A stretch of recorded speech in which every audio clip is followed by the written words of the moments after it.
Hallelujah. Sa mapagpalang umaga po sa ating lahat.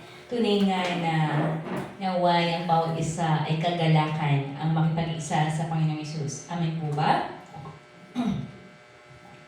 Hallelujah. Kaya nga po sa ating pagsisimula, the title of this preaching ngayon na salita ng Diyos, Restore unto me the joy of your salvation, na matatagpuan po sa Psalms or Awit 51. Hallelujah.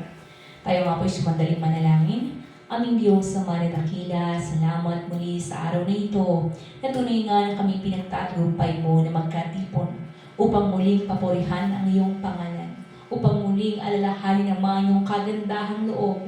Let us all be reminded of the joy of our salvation we have received from you.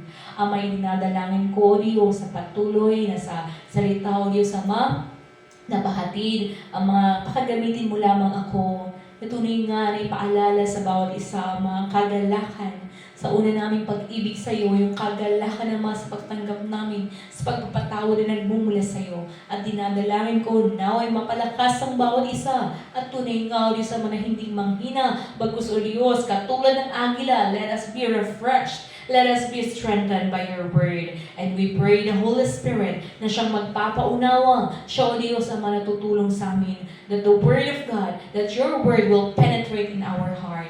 We thank you and we pray, Father God, amang ng iyong manghela siyang mag-ingat sa amin sa pakikinig ng iyong salita. Ito ang aming dalangin. Dumedepende lamang sa pinakamakapangyarihang pangalan, ang pangalan ni Jesus. Amen. Hallelujah. Kumusta po tayong lahat? Tunay nga na papuri para sa Diyos sa lahat pong na nagtatagumpay at tunay nga na patuloy na iniibig ng Diyos. Amen. Tunay nga na katagumpayan po ang ating naranasan sa mission ni with Pastor Raymond sa Pangasinan. Yung laking ko naman po doon, so sobrang hectic ng schedule. Hindi ko rin siya napalalahanan na kailangan niyang magbigay kasi nasanay siya na ako. And that time, nandun na rin ako doon. So sabi ko nga, nag-offer lang kami ni missionary Yol doon. Alam niyo po ba, papuri sa Diyos kasi nga, we give our offerings there at tunay nga na sila din naman po nagbigay po sila ng pamasahe pabalik. Okay. So, nagulat po kami kasi nga nung ang gusto ko po kasing bus is Victory. Hindi ko siya ini-endorse siya. Pero para sa akin yun kasi ang maayos. Gusto ko din yung stopover niya. Ngayon, nung papunta po kami doon, commute lang po kami ni Sister Yol, sabi ko talagang gusto ko ng Victory. So, pagkababa namin mula sa Genesis, Victory agad yun ang sakyan namin, Deluxe. Po. Okay. Tapos, pauwi na naman kami, sabi ko, Ama, gusto ko po ng Victory ulit. Tapos na ganyan, alam niyo po bang napano namin, unang mentrada, first class. Sabi ko, salamat sa Diyos, tinignan ko yung presyo, 100 lang naman yung angat. Na medyo napapalunok na akong magkano kayo babayaran namin dito. Kasi sa bus may regular, di ba, aircon, may deluxe, may first class. Pero hindi ko naman talaga susubukan yung sleeper bus, yun po yung napakamahal. Ayan, so papuri sa Diyos, pagkatunay nga na matagumpay. Ayun din yung pag-iingat ng Diyos para kay Pastor Raymond dahil siya po yung bumiyahing mag-isa. At tunay nga na salamat dahil nga andun man yung mga lackings natin, pero ang tinitignan kasi ng Diyos is paano po tayo manumbalik. Andun yung part na hindi po natin sasabihin na sa araw na tayo po tumanggap na sa ating Panginoon Jesus, hindi na tayo madadapa. Hindi na tayo matutumba. Hindi na tayo magkakamali. Kasi isa po yung kasinungalingan. While we are in the flesh, kaya nga sinasabi namin openly, pinapahiya na namin yung sarili namin. Bakit? Para makita nyo na maging ang likod ng Diyos ay nagkukulang, nagkakamali. Para makita nyo. Pero hindi para pulahan yung likod ng Diyos. Pero makita, may patotoo namin sa inyo na kapag kami nagkakamali, basta ang pipiliin po natin ay manumbalik. Hindi mako-condemn ka na, naku, hindi dapat ako magkamali. Wala na. Nandun ka na lang dun sa rules na hindi ka magkakamali. Kaya it will be magiging self-righteousness iyon. Kaya man si Pablo, sinasabi po niya, in my weakness, sa aking kahinaan, ikaw pa rin, Ama, ang mapapapurihan. And I want you to have that kind of faith. Kasi ang kinakakabalan din naman, baka isipin ng bawat isa sa atin na kapag tinanggap natin ang Panginoon Jesus, ay hindi na tayo dapat magkamali. Hindi rin naman po namin sinasabi na dapat magkamali kayo.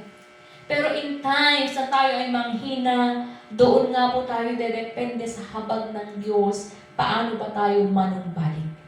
At yun po yung gustong ipahatid ng ating Diyos sa araw na ito, how to be restored. How to be restored, paano ba mapanumbalik ang ating kagalakan.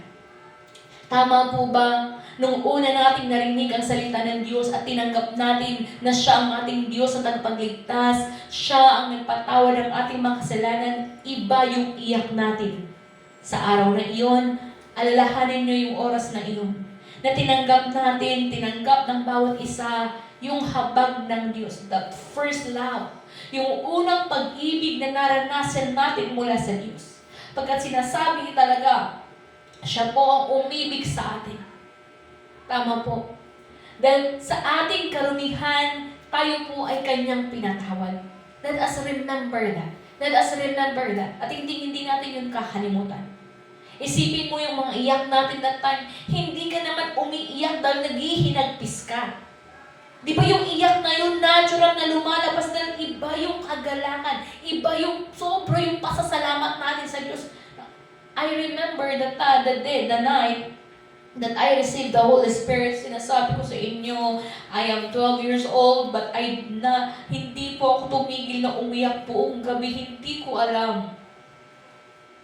Ngayon na naiintindihan ko na yung parte na yun, my soul, ang aking kaluluwa, my spirit, yun talaga yung hindi tumitigil sa kakaiyak dahil sobra yung pasasalamat mula sa Diyos.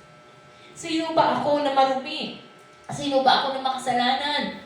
Para kahabagan ng Diyos. Pero kinahabagan niya ako. Kaya hindi ko yun makakalimutan. It was summertime. Bago ako mag-high school, kauuwi ko nun galing ng Ifugao. Kakagraduate ko ng grade 6. And then, may revival worship crusade. Pumunta po kami kasi nga ang nag-invite sa pastor na yun is ang aking papa. At that time, yung sabi ko nga, ito lang po ang narinig ko at hindi ko makakalimutan. Ang sabi niya, pumaharap ang lahat ng kabataan na gustong ipaglingkod ang kanilang buhay para sa Diyos. Sabi ko nga sa inyo, hindi ko ito makakalimutan, hindi ako nagsalita, pero yung pa ako humakbang paharap. Anong ibig sabihin nun? Even if without declaring, but if you walk, you step, humakbang ka, palapit sa Diyos, kakahabagan po niya tayo.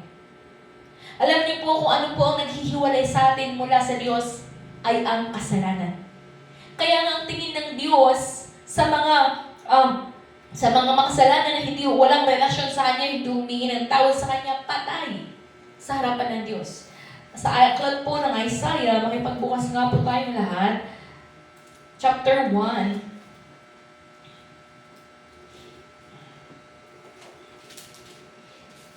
Isaiah 1:10-20. Basahin po natin.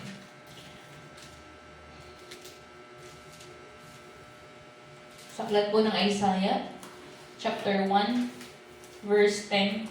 Basahin po natin hanggang 20. Ano po?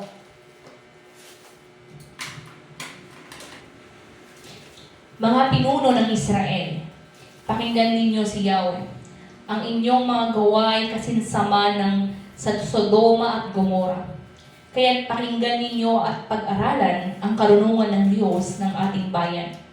Walang halaga sa akin ang dami ng inyong mga handog. Sawa na ako sa mga tupang sinusunog at sa taba ng bakang inyong inihahandog. Hindi ako nalulugod sa dugo ng mga toro, mga kordero at mga kambing. Sinong nag-utos sa inyo na maghandog sa harap ko? Huwag na ninyong lapastanganin ang aking templo. Huwag na kayong magdala ng mga handog na walang halaga. Nasusuklam ako sa usok ng insenso. Nababagot na ako sa inyong mga pagtitipon. Kung pista ng bagong buwan at araw ng pamamahinga, ang mga iyo'y walang saysay dahil sa inyong mga kasalanan. You see that? Tandaan po natin, kahit tayo ay magtipon araw-araw, manalangin araw-araw, gumawa ng mga bagay na spiritual araw-araw, but if we will not seek forgiveness from God, kung hindi natin uunahin na humingi ng kapatawaran mula sa Diyos, walang saysay ang lahat. See that? Tuloy po natin. Sa 14, labis akong nasusuklam sa inyong pagdiriwang ng pista ng bagong buwan at iba pang kapistahan. Sawang-sawa na ako sa mga iyan at hindi ko na matagalan. Kapag kayo'y nananalangin sa akin, hindi ko kayo papansinin. Kahit na kayo'y manalangin ng manalangin, hindi ko kayo papakinggan. Sapagkat marami na ang inyong pinaslang. 16. Linisin ninyo ang inyong sarili at magbalik loob sa akin. Sa aking harapan, kasamaan ninyo'y inyong tigilan. Pag-aralan ninyong gumawa ng makatuwiran, pairalin ang katarungan, tulungan ang naapi, ipagtanggol ninyo ang mga ulila, at tulungan ang mga biyuda. Halika kayo at tayo'y magpaliwanagan, sabi ni Yahweh. Gaano man kapula ang inyong mga kasalanan, kayo aking papuputiin tulad ng yelo o bulak. Kung susundin ninyo ang aking mga sinasabi, tatamasain ninyo ang ani ng inyong lupain. Ngunit kung susuway kayo at maghihimagsik, tiyak na kayo'y mamamatay. Ito ang mensahe ni Yahweh. Hallelujah. The reason why we are not being heard when we pray is because of sin. Kaya nga laging search our heart. Dahil nga ang dahilan po, isa sa dahilan na bakit hindi tayo pinakikinggan, no matter how much we pray, we have sin. Hanggat hindi natin nare-realize, hanggat hindi natin alam na ihingi ng tawad yung bagay na nagawa natin ng kasalanan, hindi yun mararesolve. Kaya nga it pays to be humble. That during repentance, na tayo humihingi ng kapatawaran, ilagat natin lahat. Wala tayong itatago sa harapan ng Diyos, pagkat siya nga ang nagpapatawad sa atin. Kaya nga tinatanggal sa atin ang ating self-righteousness, mga sarili nating kayabangan.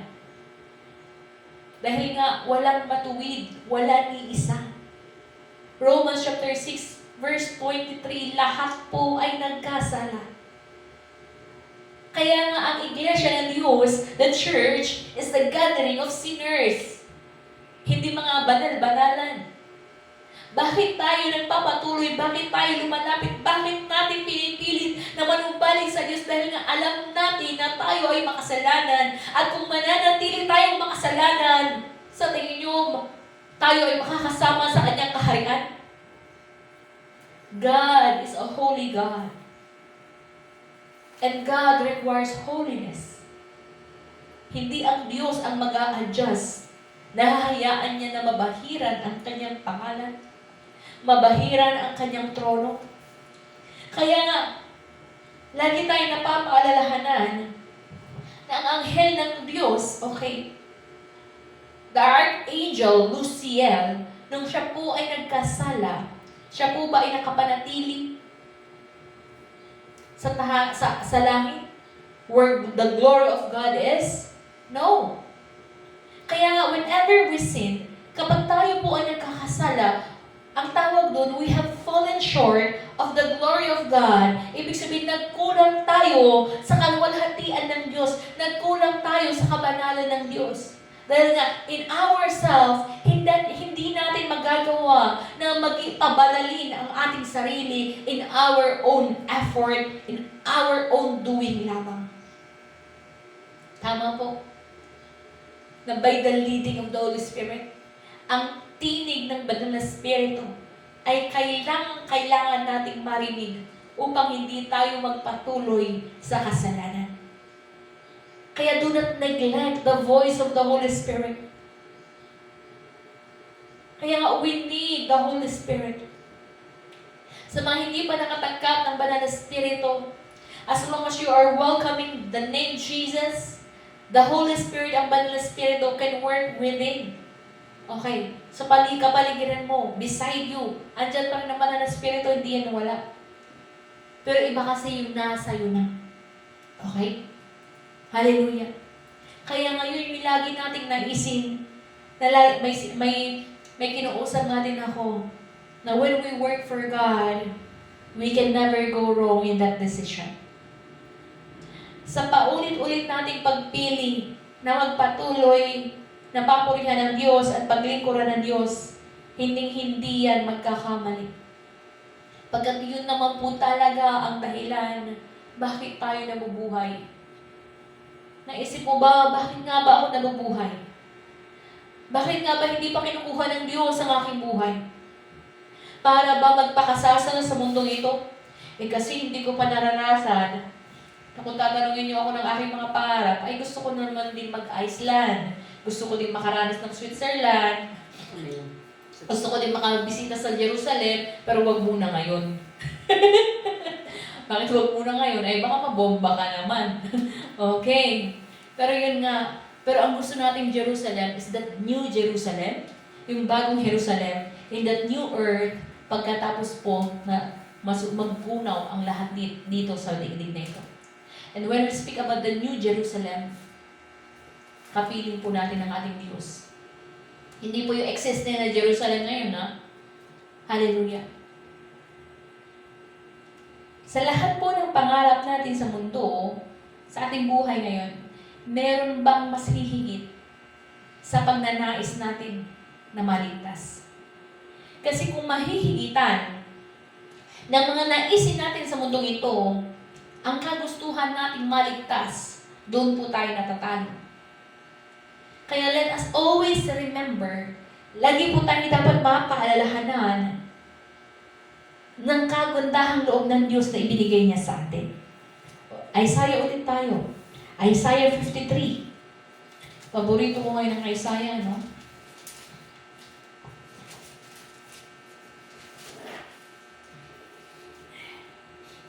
Don't you know na isa din sa paborito ng Panginoong Yesus na i-quote is Isaiah? Sa Isaiah 53, 1-12,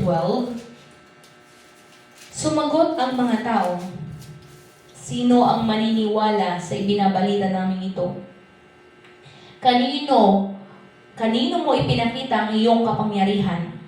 Kalooban ni Yahweh na matulad sa isang halaman ang kanyang lingkod, parang ugat na natanim sa tuyong lupa. Walang katangian o kagandahang makatawag pansin, walang taglay na pang-akit para siya ay lapitan. Hinamak siya ng mga tao at itinakwil, nagdanas siya ng mga hapdi at hirap. Wala man lang pumansin sa kanya. Binaliwala natin siya na parang walang kabuluhan. Tunay ngang inalis niya ang ating mga kahinaan, pinagaling niya ang ating mga karamdaman, subalit inakala natin ito'y parusa ng Diyos sa kanya. Ngunit dahil sa ating mga kasalanan, kaya siya nasugatan. Siya ay binugbog dahil sa ating mga kasamaan. Tayo ay gumaling dahil sa pahirap na dinanas niya. At sa mga hampas na kanyang tinanggap, tayong lahat ay tulad ng mga tupang naliligaw. Nagkakanya-kanya tayo ng lakad, ngunit ipinataw ni Yahweh sa kanya ang kaparusahang tayo ang dapat tumanggap. You see this? That Isaiah 53, na yung kumuha ng ating mga sumpa, sino ba ang kumuha ng ating mga paghihirap, kumuha ng ating mga sakit? Kinuha na niya. Siya ay nahampas, siya ay naghirap, para dapat tayo na mananampalataya sa Kanya, maranasan ang Kanyang kagandahang loob. Kaya nga kung ikaw, kapatid, meron kang nararanasang karamdaman ngayon, claim this verse. Isaiah 53. Na tunay nga sabi niya, tayo ay gumaling dahil sa pahirap na dinanas niya. At sa mga hampas na kanyang tinanggap. Kaya nga sabi ng Panginoon Jesus, it is finished. Tapos na. Ang kailangan natin ngayong taglayin ay ang isang totoong pananampalataya sa ating Panginoong Jesus. Kaya test your faith. Subukan mo kung totoo ang iyong pananampalataya. Dahil ang totoong pananampalataya, nararanasan ang salita ng Diyos. The Word of God is living and it should be living in us. Bilang tayo po ay mga mananampalataya sa Diyos, kailangan buhay. Kaya hanggang hindi natin ito nararanasan, hindi tayo titigil sa pananalangin. Pero babalik tayo sa Isaiah chapter 1. Na bakit ba tumatawag tayo pero bakit parang hindi tayo pinakikinggan? And babalik po sa atin. Let us repent. Sincerely. Humingi ng tawad na totoo. Let us also check our heart. Baka naman, may nakatago kang sama ng loob. Kahit kakapiranggot pa iyon, kung meron pa rin. Alam mo ba kapatid, na yan ang dahilan na sinasabi sa Isaiah chapter 1, bakit kahit tumawag ka, hindi ka pinakikinggan? Baka may natitira ka pang yabang sa iyong sarili. Kaya nga, lagi nating sinasabi, magpakumbaba. Na wala tayong ipagmamalaki sa harapan ng Diyos, kundi tayo nga ang nangangailangan ng habag. Tayo ang lalapit. Di ba nga? Halimbawa, sa mga nangangailangan ng assistance from DSWD, hindi naman yung DSWD ang lumalapit, di ba? Andun lang yung ahensya. Pero kailangan pumunta doon yung nangangailangan. Ang may sakit, hindi naman mapapagaling sa pamamagitan ng doktor sa mundong ito kung hindi siya pupunta at magpapacheck up. At hindi rin magagamot talagang totoo kung misdiagnosed. Bakit may mga lumalalang sakit? Misdiagnosis. At isa sa dahilan, hindi nagsasabi ng totoo yung mismong pasyente. Ang doktor magtatanong iyan, ano po ba ang inyong mga nararamdaman? Kahit isa, pag nagbintis ka nang hindi mo sinabi lahat ng totoo mong naranasan, ng totoong sintomas na iyon, pwedeng magkamali ang doktor. Dahil sa kulang na impormasyon, pwede rin hindi mo sinabi na meron palang nangyayari sa iyong ganito, meron ka palang past history ng ganito na sakit, meron palang family history ng ganito na sakit. Di ba ga? Sakit pa lang iyon. Ganun din po ang kasalanan. Meron tayong tinatawag na kasalanan na namana pa sa ating mga magulang, namana pa mula nananalay tayo kaya nga siya ay naging sumpa na. Meron din naman mga pinakatatago-tago natin mga kasalanan. Hindi naman kailangan nating ibulgar sa lahat. Pero in our relationship with God, aminin natin iyon sa harapan niya at hingin natin ng tawad. God is very willing to forgive. Ang ating Diyos handang-handa na patawarin tayo. Pero ang pinakaayaw niya is a proud heart. Isang mayabang na puso. Kaya nga God humbles the proud, but gives grace to the humble. Ibig sabihin, kinamumuhian ng Diyos ang mga mayayabang, ang mga ayaw magpakumbaba sa Kanya. Hallelujah. Tuloy po natin. Ulitin natin sa 7. Siya ay binugbog at pinahirapan, ngunit hindi kumibo kahit isang salita. Tulad ay tupang nakatakdang patayin, parang korderong hindi tumututol kahit nagupitan, at hindi umimik kahit kaunti man. Nang siya'y huliin at tatulan upang mamatay, wala naman lamang nagtanggol sa kanyang kalagayan. Siya ay pinatay dahil sa sala ng sangkatauhan. Siya'y inilibing na kasama ng masasama at mayayaman, kahit na siya'y walang kasalanan o nagsabi man lang ng kasinungalingan. Sinabi ni Yahweh, ang kanyang paghihirap ay kalooban ko. Ang kanyang kamatayan ay handog para sa kapatawaran ng kasalanan. Dahil dito'y mabubuhay siya ng matagal, makikita ang lahing na susunod sa kanya, at sa pamamagitan niya ay maisasagawa ang aking panukala. Pagkatapos Ng mahabang pagdurusa, muli siyang lalasap ng ligaya. Malalaman niyang hindi nawalan ng kabuluhan ang kanyang pagtitiis. At tapat kong lingkod na lubos kong kinalulugdan ang siyang tatanggap sa parusa ng marami. At alang-alang sa kanya, sila'y aking patatawarin. Dahil dito, siya'y aking pararangalan kasama ng mga dakila at makapangyarihan sapagkat kusang loob niyang ibinigay ang sarili at nakibahagi sa parusa ng masasama. Inako niya ang mga makasalanan at idinalangin sila'y patawarin. Hallelujah. Let us always remember, lagi po nga nating alalahanin, na kaya tayo napatawad, kaya merong pagpapatawad sa kasalanan dahil sa sakripisyo na nagawa ng ating Panginoong Yesus. In the book of Isaiah, na isulat na ito bago pa man mapangyari in the book of Matthew, Mark, Luke, John. See that? That is prophecy. Propesiya. Na ito ay salita ng Diyos na pag sinabi niya, tiyak na magaganap.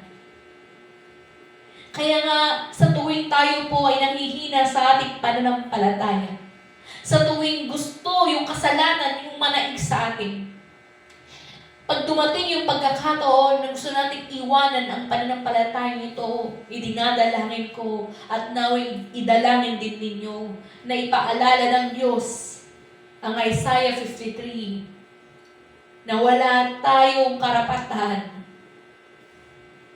na questionin ng Diyos kung tayo man ay hindi maliligtas. Dahil nga ibinigay na niya ang kaparaanan upang matanggap natin ang kaligtasan. Sino tayo para magmalaki sa harapan ng Diyos? Sino tayo para sabihin dahil sa iyo kaya hindi ako maliligtas? Babalik po sa atin na dahil sa atin kaya tayo hindi maliligtas. Meron bang tataas? Or hanggang ngayon hindi nyo pa ninanais? Kailangan natin naisin higit sa lahat ang kaligtasan. At lagi nawa tayong mapapaalalahanan na may naghirap, may nagsakripisyo para ako at ikaw ay maligtas. Para ako at ikaw ay mapagaling sa mga karamdaman. Makaulag po sa mga sumpa na nalaytay na sa bawat henerasyon na paulit-ulit na lang. We have to cut the curses. Nagkausap po kami nila Pastor Vanji at napag-usapan nga namin about may sitwasyon kasi doon na ina-advise niya si Brother ER kasi, okay, broken family, from broken family. And now, ang mga nagiging karelasyon niya, pastor na pala siya ngayon, is puro broken relationship din. Talagang yung galit din ni Pastor B. Alam mo na gano'n ang sitwasyon mo. Pipiliin mo pa rin ang gano'ng sitwasyon. Pwede ka namang mamili ng mas maayos sana.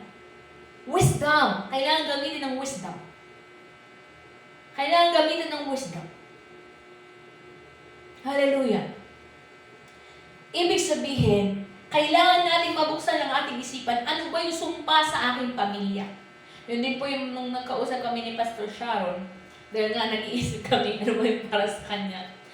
Ang sabi ko sa kanya, my advice is, humanap ka ng second generation.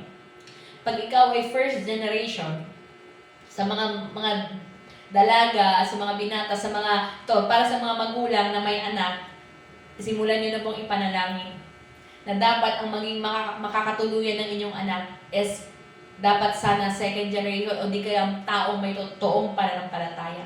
Kung first generation man yan, he must have or she must have a strong faith.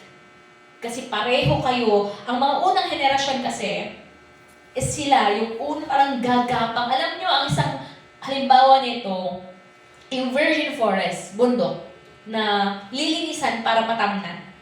Kung ikaw yung unang maglilinis doon, ang hirap at hindi mo yung magagawa lahat. Susunod na henerasyon, marami pa rin lilinisin, pero at least bawas na. Yun po yung naranasan ko dahil nga may magulang akong nag-umpisa sa buhay pananampalataya, kaya kahit paano, may kagaanan po sa akin. Kaya sa mga magulang, lagi ko pong ine-encourage, magpatuloy kayo sa buhay pananampalataya dahil maging kayo ang isa sa dahilan na sila mananalaytay sa kanilang pagpapala. Kaya anong ipapamana mo? Meron kaming kinas out noon, sabi ng isang kapatid, i-cast out natin. Namatay na nga, sumpa pa ibibigay. Gusto nyo marinig iyon? Gusto nyo ma-cast out? Sige, magmatigas, huwag magpatawad, ganun. Pero kung gusto nyo at tunay na mahal ninyo ang inyong mga anak, ang inyong mga apo, ang susunod ninyong henerasyon, you have to keep. This is for mga mas nakakatanda na kailangan yung panatilihin, kailangan natin panatilihin ang tunay na pananampalataya because in that way, ikaw ay nakatulong sa inyong linya, sa inyong pamilya, na mula sa iyo ay ipaparanas naman sa libo-libo yung salinlahi ang pagpapala.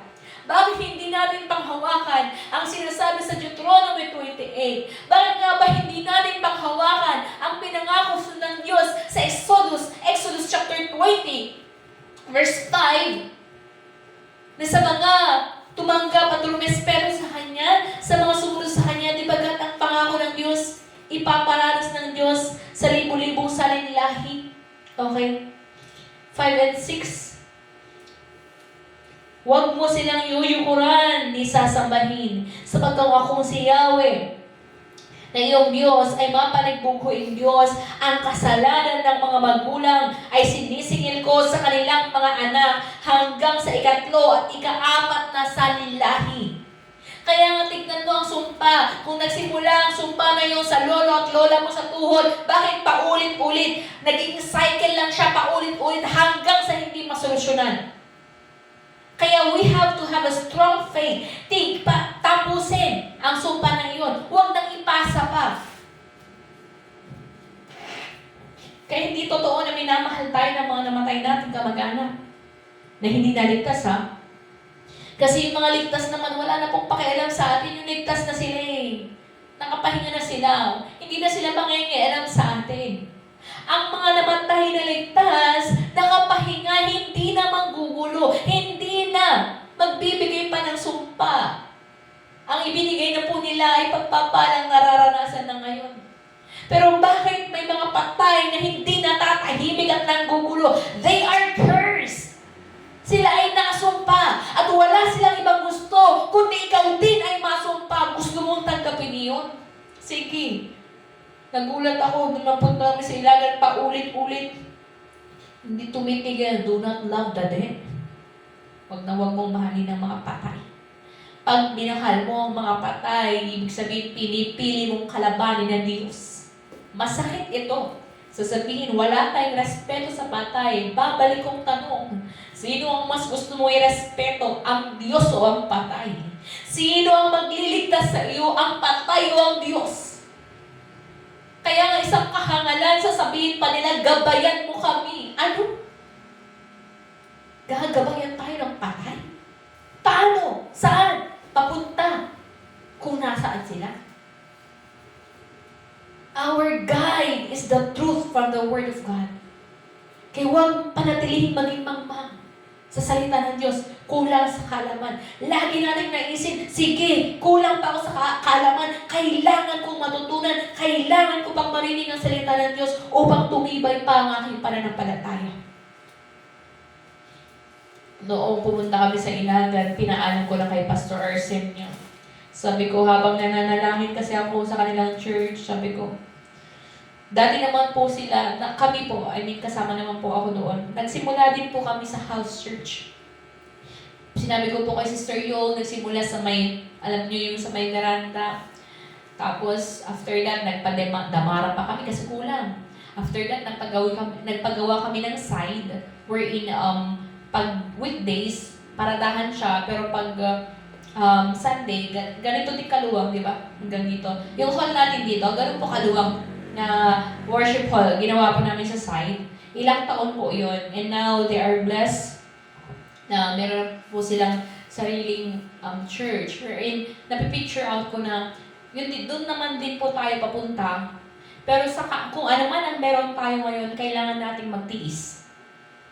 Kaya nga, kahangirin natin na lumago, yumaman sa pananampalataya kasi nga, ang pag-angat sa buhay pananampalataya, alangan naman na hindi iangat ng Diyos ang ating pisikal.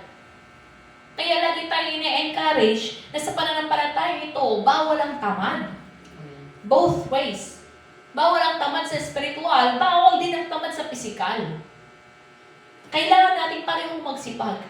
Kasi alam niyo po ba, na isa sa kinaiinisan ng Diyos at kaya nga sinabi niya doon sa hindi trumabaho, wicked.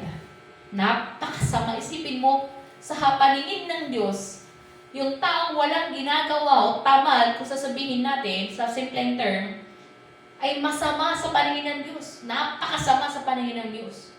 Ibig sabihin, never nakalulugdan ng Diyos ang katamaran. Kaya nga kung mapapasin natin sa Proverbs, lagi talagang rebuke, ang daming rebuke sa mga tamad.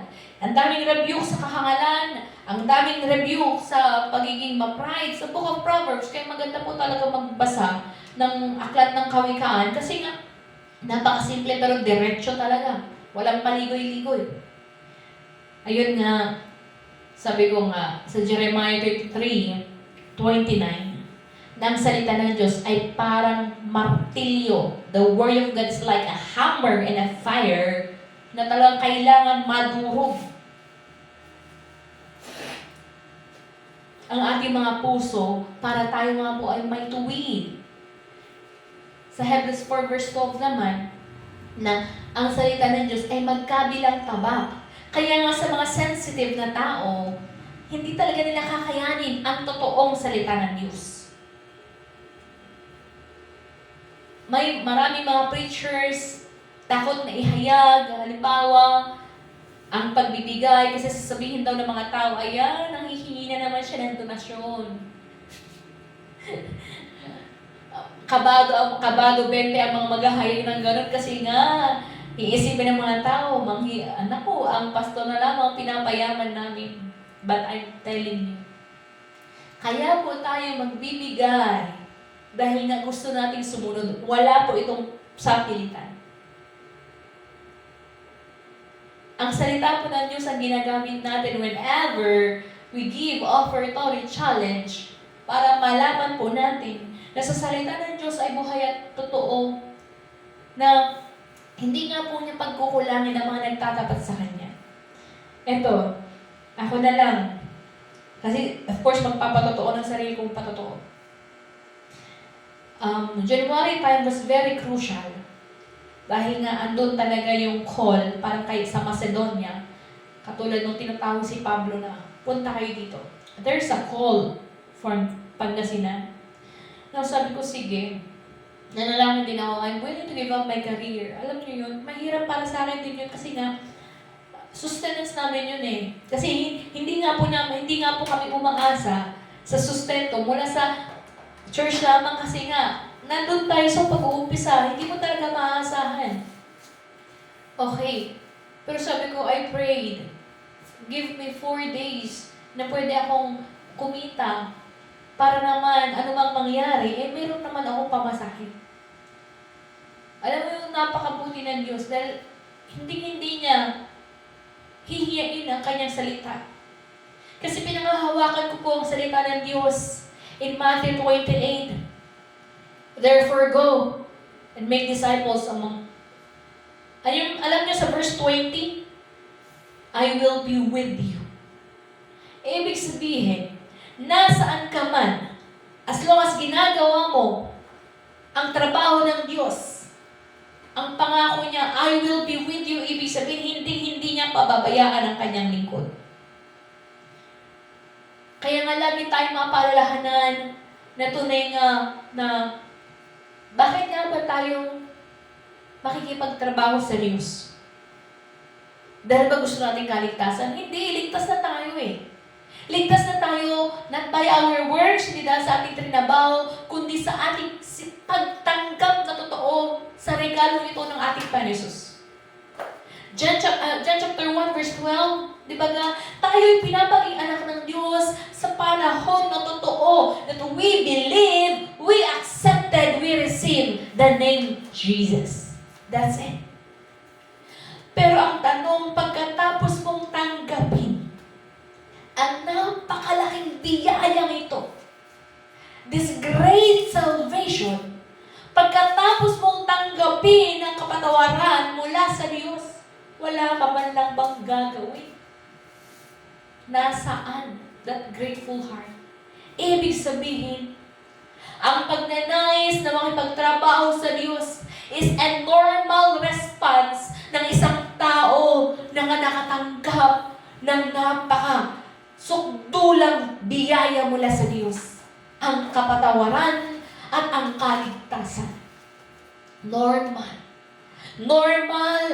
na mararanasan ng mga totoong tumanggap ng kaligtasan na gusto ko din naman na trumabaho para sa kaharian ng aking Ama.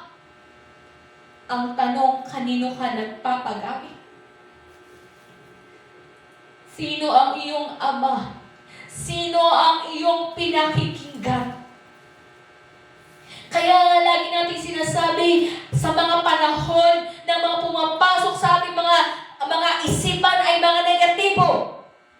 Yung mga panahon na pumapasok sa ating isipan ay taliwas sa kalooban ng Diyos. Remember your God. Remember the Word of God. Maanumbalik. Hindi dapat natawa ang ating pinakikinggan. We have to be sensitive to the voice of the Holy Spirit. Dahil kapag hindi natin pinakinggan ang tinig naman ng Espiritu, at ipipilit natin ang ating sariling gusto, then so be it. Go on your way. But let us be reminded, be restored. Kapag ba tayo na'y nahihirapan, sa ating buhay pananampalataya, nakakarinig ako, bakit ganun, pastora? Ang hirap naman na ngayong mang-akay. Bakit ba tinatanggihan nila ang salita ng Diyos? At the beginning of the book of Isaiah, so verse 1 pa lang, sino ang makikinig ng aming ihahayag? Actually, yan is a cry and a plea of a servant of God, ng lingkod ng Diyos, na naghahayag naman. Pero bakit parang walang gustong makinig? Pero salamat sa Diyos dahil meron ka. At nakikinig ka ngayon, ibig sabihin, mahal ka ng Diyos. And I'm very sure of it. Why? Sa mga kinakahabagay niya, bubuksan niya ang kanilang mga puso't isipan. Kaya nga, I will enter. I will eat with you. Isipin mo yun. The book of John. I really love. Mula John 14, 15, 16, 17. Sabihin mo ng book of John, paborito ko talaga. Ando na mga pangako ng Diyos, kailangan nating mapaalalahanan. Kasi kailanman ang pangako niya, hindi niya babaliin. Pero ang tao, kahit nangako yan, tignan nyo na lang. Example lang to. Nangako kasi ang Phoenix Petroleum kay Hidilin ng lifetime fuel. And kaso, kumuha siya ng endorsement kay Petron. And hinihinto na ni Phoenix ang kanyang sustento. Anong ibig sabihin nun? Pinangakuan siya, pero dahil nga kumabila siya ng kakompetensya ng company, hindi na nila tinuloy. Okay, anong ibig sabihin nito? Halimbawa, ang Diyos, ipinangako niya sa atin ang kanyang kagandahang loob. Pero kailan yun napuputol? Kapag ang pinili po natin ay ang lumihis at piliin ang kalaban ng Diyos. Wala namang iba. Kundi yung mula naman sa kanya na anghel na dapat naglilingkod sa kanya. Pero anong meron sa anghel na ito? Nagkaroon siya ng sariling yabang, nagkaroon siya ng sariling pagnanais, dapat ako din ay masampa. Dapat ako din. Gusto niyang angatan. Kaya nga, pag nagkakaroon tayo ng yabang, nagkakaroon tayo ng mga gusto natin talaga na tumaliwas sa kalooban ng Diyos, that is not from God. That is from the devil. Rebuke. Huwag tayo maging katulad ng mga aso. According to Proverbs 26 verse 11, huwag maging katulad ng aso. Pagkatapos isinuka, kakainin ulit. Pagkatapos mo i-cast out, i-welcome mo ulit. Tandaan natin, isa din sa observation ko, kapag kapareho mo ng ugali, yung demonyong namatay, ikaw ang papasukan, paborito ka niya. Pag yung namatay is magagalitin, pupuntahan ka na laging madaling magalit. Pag yung namatay na iyan ay matampuhin, ay paborito niya din ang matampuhin. Tutulungan ka niya. Okay. Kaya mag-ingat tayo. Kaya nga wala akong ibang sasabihin kundi magpakumbaba at manalangin. Pagtagumpayan ang mga kahinaan. Tinatanggap natin yan, may mga kahinaan ng bawat isa, pero wala po tayong ibang sasabihin kundi pagtagumpayan. Kailangan natin pagtagumpayan. And how can we overcome? Humble down. Sa pataasan kasi payabangan. Kailangan tumaas ng tumas. Pero kapag tunay na nagpakumbaba, may bababa pa ba sa tunay na pagpapakumbaba? Wala na, di ba? Kasi, ayun na yun, doon na si lowest talaga. Hallelujah. Kaya nga, yung alalahanin natin, yung katulad kay Job, sa aklat po ng Job 23, verse 10. Actually, tinetesting tayo ng Diyos. 23 verse 10. Ngunit alam ng Diyos ang aking bawat hakbang. Kapag sinubok niya, lalabas ang kadalisayan. Okay? Mas gusto ko ang English version. But He knows the way that I take, and when He has tried me, I shall come out as gold. Okay? Sa buhay pananampalataya, lagi pong chinecheck ng Diyos ang ating puso. Gaano ba katotoo na gusto natin siyang paglingkuran? Are we willing to give up everything and serve Him? Pero kung merong mga pumipigil, actually gusto ng Diyos na i-give up natin ang mga bagay na iyan at piliin siya. Lagi nga po namin patotoo ni Pastor Raymond, nung kami ay tinawag, hindi basta-basta na tinawag ka lang at okay na. Maraming beses na paladaanin ka niya sa maraming pagsubok. One, involving money. Totoo yun. Susubukin niya tayo sa ating kawalan. Susubukin niya din tayo sa ating karangyaan. Sa time na meron tayo. Kaya kung hindi tayo mapagkakatiwalaan, paano niya tayo bibigyan? Yun naman yung challenge sa tithes and offering. Kung gusto mong manatili na dukha, gusto mong manatili sa iyong sitwasyon na hindi nararanasan ng lubos na pagpapala, gawon, huwag kang sumunod. Pero kung gusto mong makaulagpos sa sumpa ng kahirapan, lagi namin sinasabi, you have to give. Sinasabi ko sa inyo, hindi sa palakihan tayo ng offering, pero patapatan. Ibig sabihin, gaano ka katapat sa ipinagkakatiwala ng Diyos sa iyo. Hindi tayo susukatin ng Diyos sa bagay na wala tayo. Sinusukat niya tayo kung ano ang meron ka at gaano ka mapagkakatiwalaan sa bagay na meron ka. Kaya tinuturuan ko nga po, kung gusto niyo din matuto, magtanong lang kayo sa akin. Sa totoo lang, even in our income ni Pastor Raymond, ako po talaga kasi taga-compute. Pero that time talaga, nag-big test kasi nga nagmadali na kami umalis ni Sister Yo. Busy na rin ang bawat isa. Wala na yon. Nililista ko po lahat. In that week, ilan po yung aming kinita, natanggap. Actually, hindi lang salary. Nagtanong yung aking kasamahan. May natanggap kasi kami noon na sabihin natin cash assistance. Pag nababagyo ang Aurora, bumabagsak ang business, nagbibigay ng assistance ang DOT. Kasi alam naman ng kasamahan ko na nagbibigay ako ng tithes 10%. Alam niya iyon. Tapos sabi niya, "Nurse, pati ba yan? Bibigyan mo pa rin ng 10%?" Sabi ko, "Oo." Hindi mo naman niya kinita. Binigay lang naman. Ang sabi ko po, ang prinsipyo po kasi talaga sa Biblia, ano man ang tinatanggap mo, you have to give your 10%, your tithes and offering, because you recognize it, na alam mo na sa lahat ng tinatanggap mo ay hindi galing sa ibang tao, galing sa Diyos. At doon mo siya napapapurihan. Hallelujah. Test your faith. Test the Word of God. Isang bagay lang na pwede natin subukin ng Diyos sa pagbibigay ng tapat sa ikapo at handog.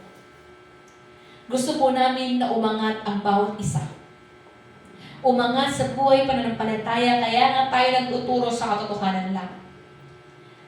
Pero gusto din naman namin umangat din kayo sa pisikal. Hindi lagi na lang tayo naghihirap. Kailangan nating makaulagpos sa kahirapan. And how can we do that? We have to obey the Word of God. Isipin mo yung bali na iyon. Last na pagkain na lang nila. Pero hiningi pa ng likod ng Diyos. Kakainin na daw nila at mamamatay na sila. Pero yung kakainin na nila na yun na ibinigay sa lingkod ng Diyos, anong nangyari? Yung kailangan nila, hindi natitigil na oil. Yung nandun. Ang daming patotoo sa Biblia. Kaya nga lagi natin sinasabi, you want to be blessed. Respect also the man of God. Ang pastor na naglilingkod sa inyo. Kung may bibigay niyong respeto na talaga para sa lingkod ng Diyos. Automatic po na pinagpala na po kayo. Dahil nakasulat, bigyan mo lamang ng isang baso ang lingkod ng Diyos. Aalalahanin na iyon. Yun pa kaya that extra mile, extra effort na ginagawa niyo. Ang daming pangako sa salita ng Diyos na dapat natin panghawakan. At kung ikaw naman ay tinawag para maglingkod, remember, the blessing of God is in you, hindi ikaw ang maghahabol sa pagpapala. The blessing should come and overtake you. Deuteronomy 28. Whether you are in the city, whether you are in the country, nasa syudad ka man, nasa probinsya ka man, nasa iyo ang pagpapala. We have to have that kind of faith. Na hindi tayo ay magmamakaawa para tayo ay pagpalain ng Diyos. Pero tinitingnan ng Diyos, tayo ba ay mapagkakatiwalaan sa pagpapala niyang kaya niyang ibigay? Kung sa tithes and offering pa lang hindi tayo mapagkakatiwalaan, how can we be? Paano tayo mapagkakatiwalaan? We can never be trusted sa mga nami-mismanage natin. And sa akin din naman yun, sa amin din naman na malikod na yun. Na kung hindi namin kayo maalagaan, hindi kami magkakatiwalaan. Kaya kahit sobrang pagod minsan, pinipilit. At kahit hirap na, kahit andun na yung parang ayaw mo nang maglingkod, pero hindi pa rin. Walang susuko. Kahit na iniwanan kami ng madami, hindi pa rin kami titikit. Anong ginawa namin that time? Nung maraming umaalis, wala ako ibang ninais ang pinanalangin, Ama. Palitan mo ang mga nawala, ng mga mapagkakatiwalaan sa iyong salita. Ama, bigyan mo kami ng kagalahan. At yung kagalahan namin hinihingi. Kagalahan yun, nalagdag na kaluluwa na tumatanggap sa salita ng Diyos. Ang ating nais, yung hindi pinipilit natin yung salita, pero yung mga tumatanggap ang unahin. Dahil tignan mo yung nangyari sa amin. Kahit nga yung mga tumanggap, nagawa pa rin umiwan. Ang tanong kasi, naunawaan ba talaga natin ang salita ng Diyos? Makipagbasa tayo sa Aklat ng Roma, chapter 8, 35 to 39.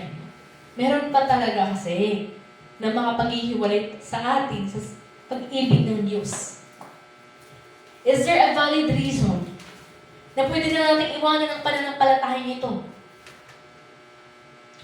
Sa Aklat po ng Roma, chapter 8, 35 to 39.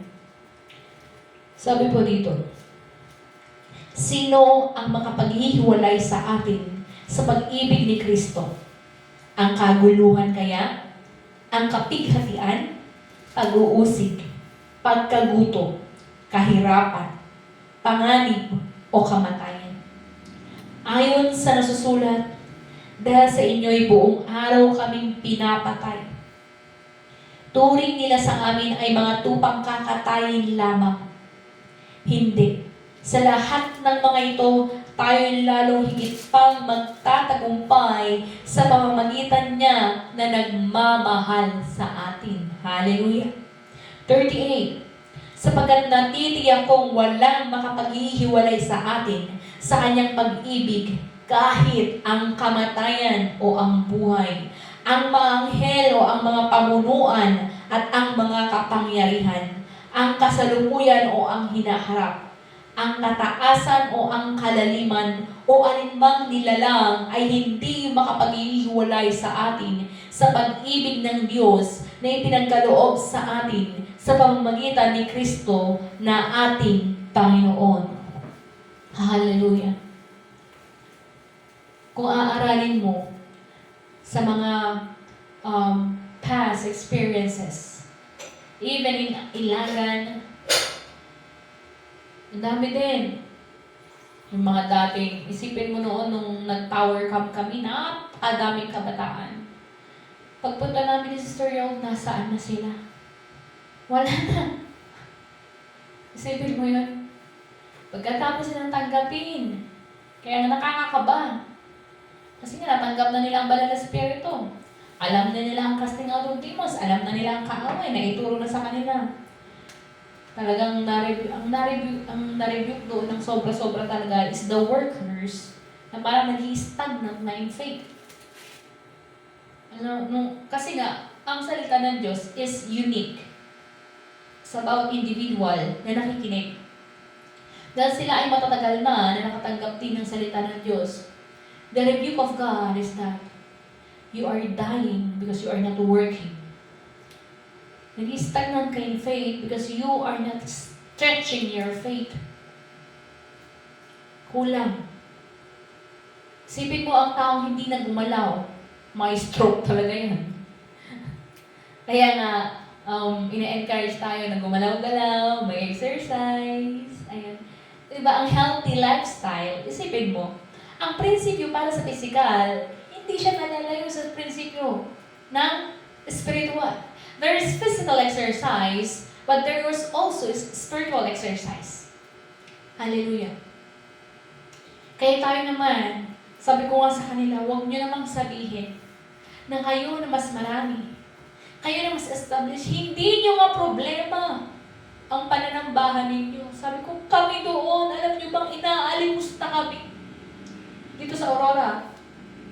Bakit naman daw sila pupunta sa amin? Bahay lang ang sinasambahan namin. Tapos sabi ko sa kanila, kayo! Ang ganda-ganda na nga ng church nyo. Nagkakaroon pa ng reklamo sa paglilinis dito. Nagpaalam ko kay Pastor Arson, sabi ko, naku, mamamaso sila. Sabi ko, okay lang, magaling kayo ngayon sa akin. Alis naman ako. Basta ito ang pinasasabi ng Diyos sa inyo. Alam nyo, hindi nga ako tumitig kakaluha doon kasi parang sobra yung... Hindi ko alam paano, tatanungin ko mamaya sister yung anong response niya doon sa preaching na yun. Praise God kasi nagkamit din siya, nagpatotoo sa offertory challenge. Ayun. Ang tawag ito. Pero sa atin po na nag-uumpisa, makipagtulungan po tayo. Hindi po ako yung nangangako. Ang Diyos at ang kanyang salita, ito ang pangakong sinasabi niya. Gusto po pong marinig ang pangako ng Diyos. Matthew 28. Para mapaalalahanan po tayo.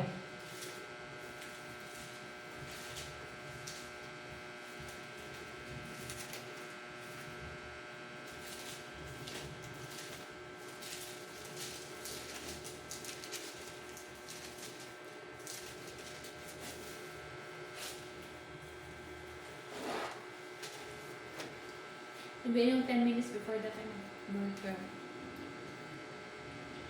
Matthew 28, verse 17. Nang makita nila si Jesus, siya'y sinamba nila, subalit may ilan sa kanila ang nag-alinlangan. Lumapit si Jesus at sinabi sa kanila, ibinigay na sa akin ang lahat ng kapangyarihan sa langit at sa lupa. Kaya't humayo kayo, gawin ninyong alagad ko ang mga tao sa lahat ng mga bansa. Bautismohan ninyo sila sa pangalan ng Ama at ng Anak at ng Espiritu Santo. Turuan niyo silang sumunod sa lahat ng iniutos ko sa inyo. Tandaan ninyo, ako'y laging kasama ninyo hanggang sa katapusan ng panahong ito. Hallelujah. We want to have that reward. Continue, magpatuloy. Kapag ikaw ay nalulungkot, remember this preaching, you have to be restored. You have to be restored. The joy na nagbumula sa Diyos. Hallelujah. Hindi tayo magtatrabaho para maligtas. Uulitin ko, naturalmente sa totoong tumanggap ng kagandahang loob ng Diyos.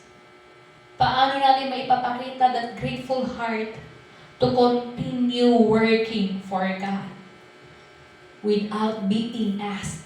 Kahit hindi ka kahit hindi ka pipilitin, natural na gagalaw ka dahil nga yung natanggap mo, nakagandahang loob, gusto mo din naman na sabihin sa kanila na ang kaligtasan ay walang iba kundi ang Panginoon Yesus. Hindi natin trabaho ang magligtas.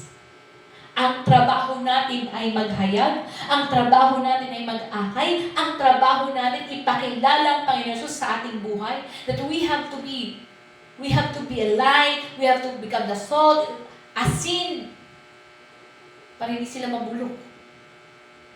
Ang ibig ko sabihin, tignan mo, paano ba na-preserve nung unang panahon ng mga, sabihin, etag, sa Mountain Province. Asin lang iyon, tapos papausukan o papaarawan, hindi mapapanis. Diba ganun. Kaya kung walang asin, saan sila mabubulok, diba? Ano yun, sa tagat-tagatang apoy, ang daming uod. Grabe.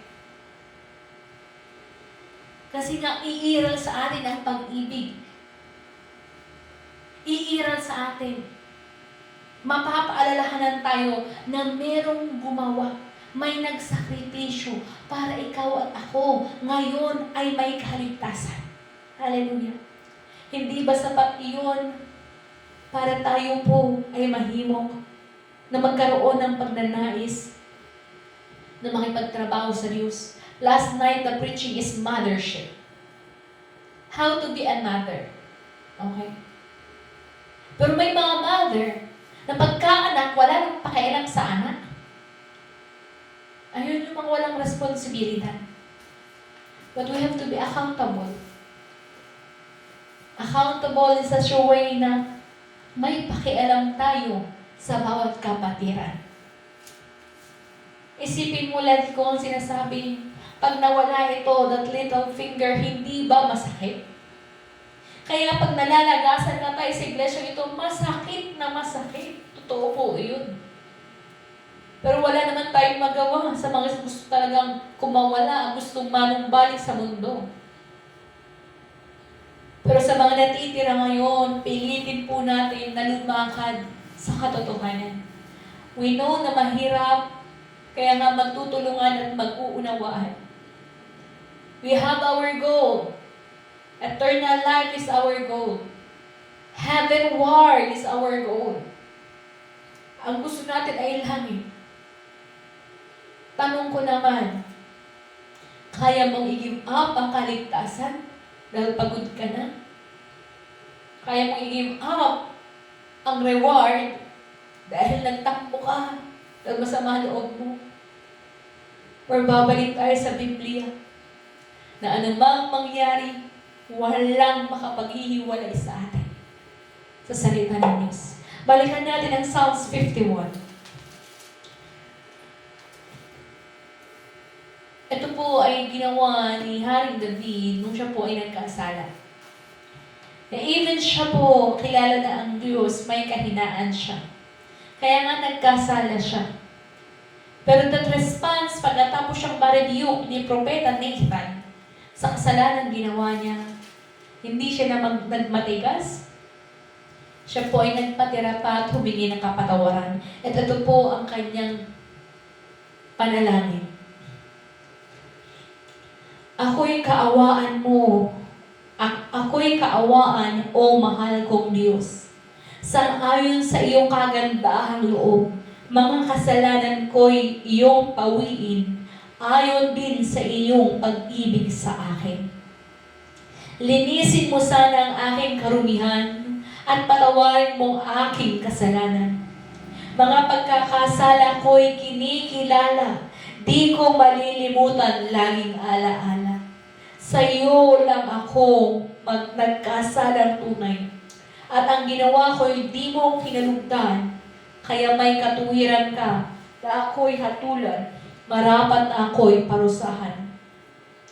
Ako'y masama na buhat ng isilang, makasalanan na ng ako'y iluwal. Nais mo sa akin isang pusong tapat. Puspusin mo ako ng dunong mong wagas. Ako'y linisin sa sala ko'y hugasan, at ako'y puputi ng lubos-lubusan.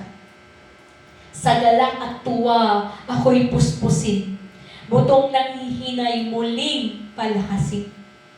Ang kasalanan ko'y iyon ang limutin.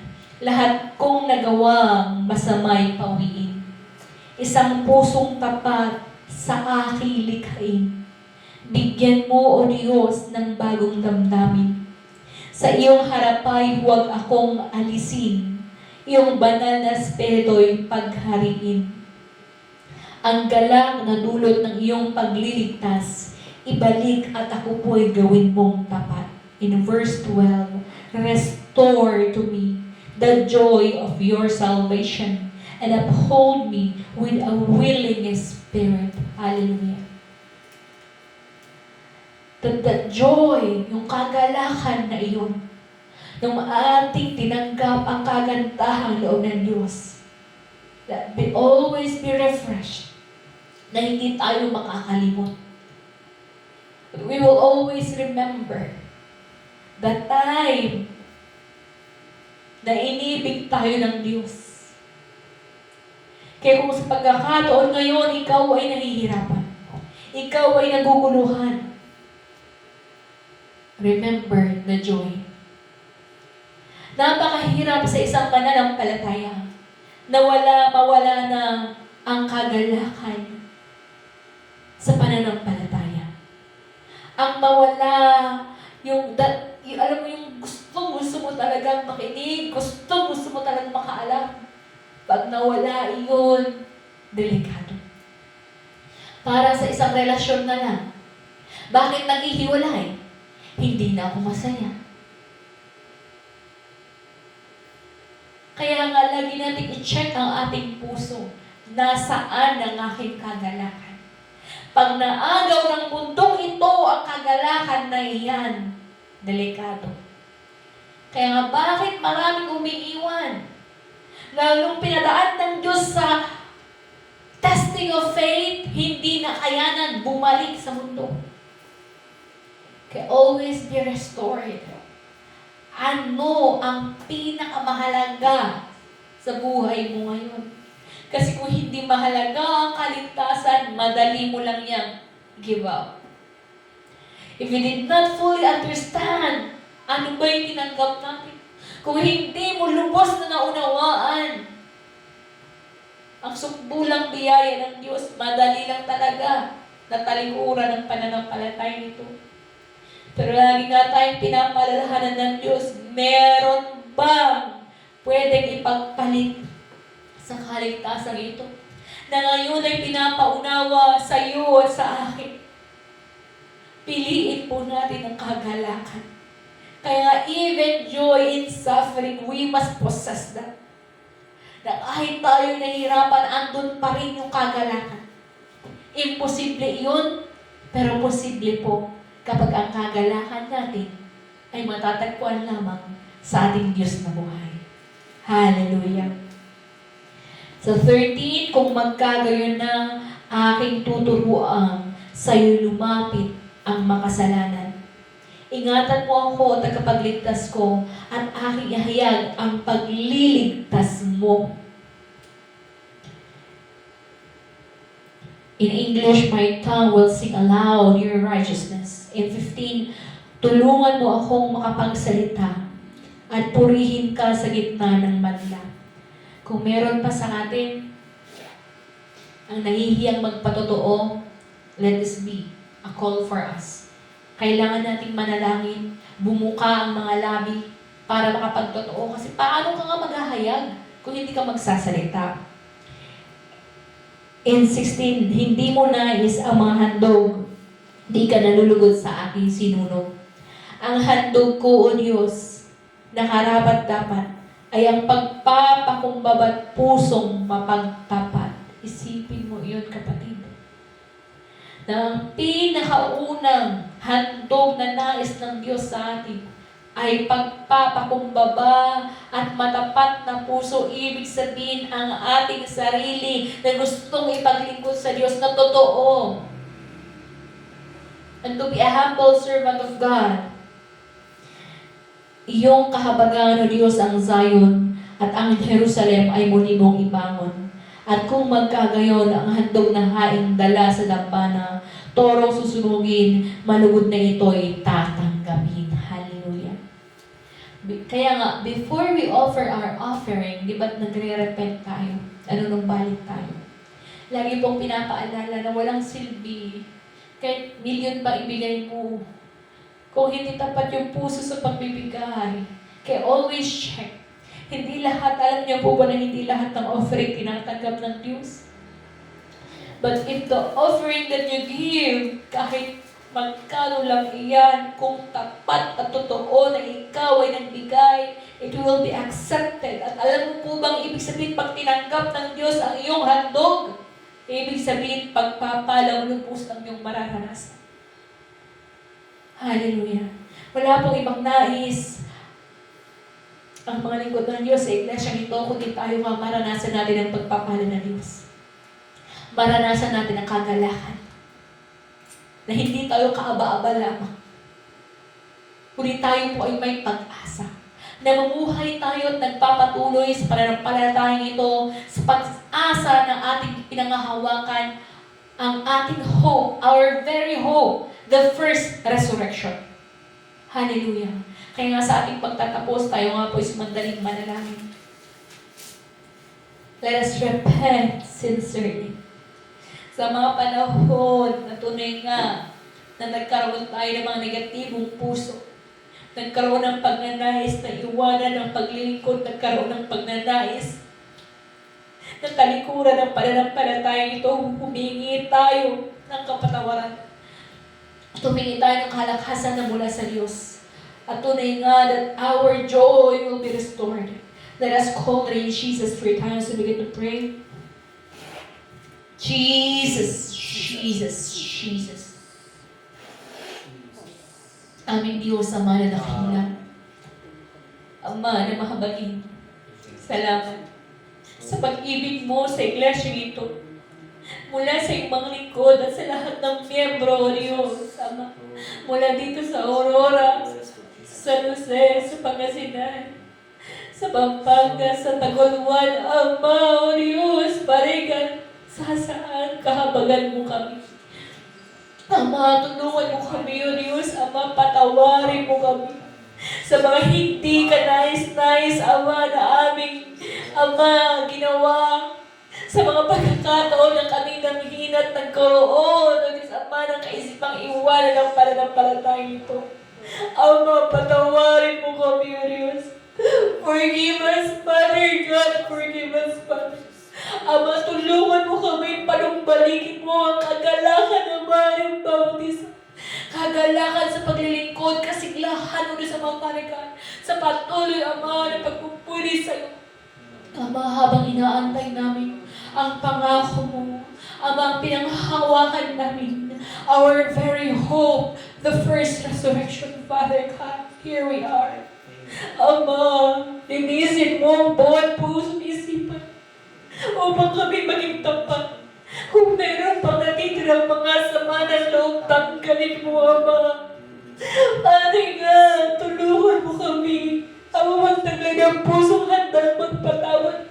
Handa, O Diyos, Ama, na sumunod sa iyong kalooban. Ama, dagdagan mo pa, O Diyos, ang bilang sa iglesyang ito ng mga Diyos nagnanais sumunod sa iyong kalooban at nang mahubog ang bawat isa na makipagtrabaho para sa iyong kaharian.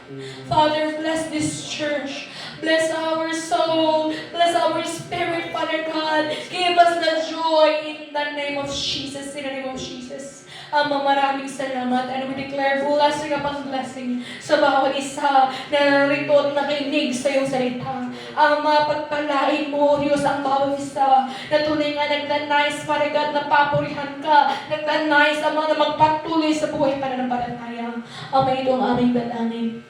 Dumedepende lamang sa pinakamakapangyarihang pangalan, ang pangalang Jesus. Amen. Tawag ko na po si Pastor Raymond.